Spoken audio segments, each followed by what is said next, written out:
Nancy, swinging through the trees. And if we can't find nuts to eat, we munch each other's fleas.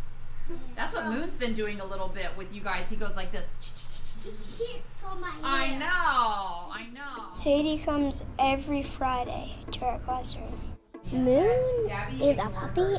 He has brown fur, kind of. I would describe Sadie as like fluffy and warm and playful, comforting, and he's very cute.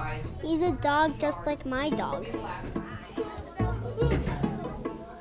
Therapy dogs reduce stress. They actually reduce cortisol, and your body releases oxytocin, which makes you relax and be less stressful. So therapy dogs in general, around college students when they're taking final exams, around elementary school students, really help a lot. There's tremendous benefit to having a dog in the classroom. When you have a dog in the classroom, kids learn how to calm down and utilize the dog. Having a living animal and being able to touch the animal and be around the animal calms them. They learn how to go to the animal when they're feeling stressed, so they recognize their own stress and they go to the animal and learn how to sit and calm down. They also learn how to modulate their emotions. So when you're around an animal, kids are different. They're not as loud and aggressive because they realize the animals respond and get scared from them.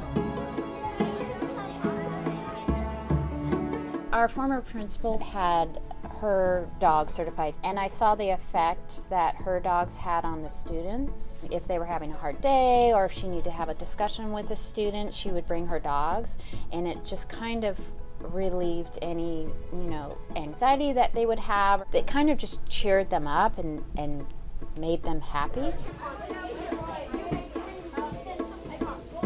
I became interested in the therapy dogs with Love on a Leash, and my dog Lola was part of that program. When my dog Lola started getting older and didn't want to start all over again with another therapy dog, so I decided to get involved with Guide Dogs. So Guide Dogs for the Blind is a nonprofit organization that raises dogs in order to help visually impaired people so they become more independent. And I'm a puppy raiser, so what puppy raisers do is they take the puppies and do all the basic house training. When they're close to 18 months to 2 years, they go back to get formal training. And so then I started raising Linda for Guide Dogs, and then now I have Moon and doing the same thing with Moon. The main role in the classroom for Moon is to get him adjusted to being in an environment where there's lots of people and lots of things going on, and that's part of a commitment that you have with Guide Dogs, that you socialize the dogs as much as you can.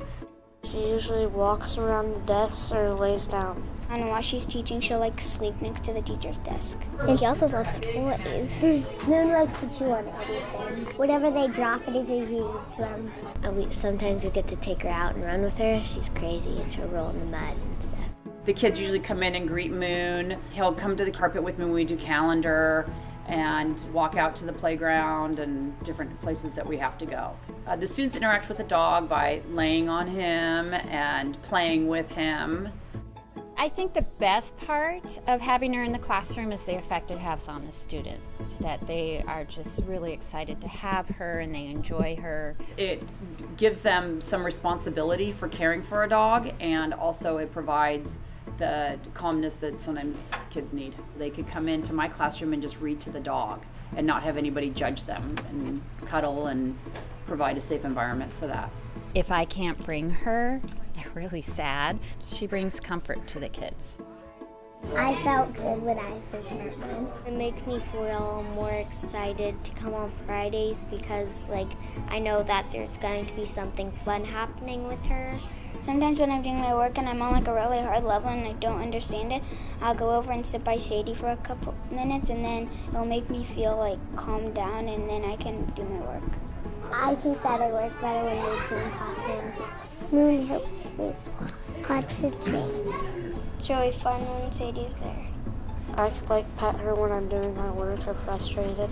And if I don't feel good, she'll always just come by my desk. When I first started, I had a girl in my class that had more psychological issues. School was just too much, so she would just lay under the desk with the dog. You could just see it, that ease and that tension, and just go away from her. I had a boy that when he started kindergarten cried every single day and wouldn't come into the classroom. With the dog in here, he knew he could come right in and be with the dog and his parents could leave. I like having Moon in the classroom with me. Because when I'm next to Moon, it feels kind of nice. She's always been consistently the friendly dog. She finds the ones that need that little extra attention. I feel comfortable when I'm around a dog, and I think a lot of people do too. It makes me feel like I'm not alone and I'm with somebody. If I had a dog in every grade I was in, that would be the best thing ever. The students consider her their class pet. Their whole emotional being in the class is just they're happy and they enjoy school. If I had a therapy dog, I think that'd probably be my best memory of school. Yeah, so growing up. You're like trying to bring that to your students now? Yes. Yeah. Would you want to have a dog in your classroom again? You're in the middle now. I want to have a dog next year. Yes. I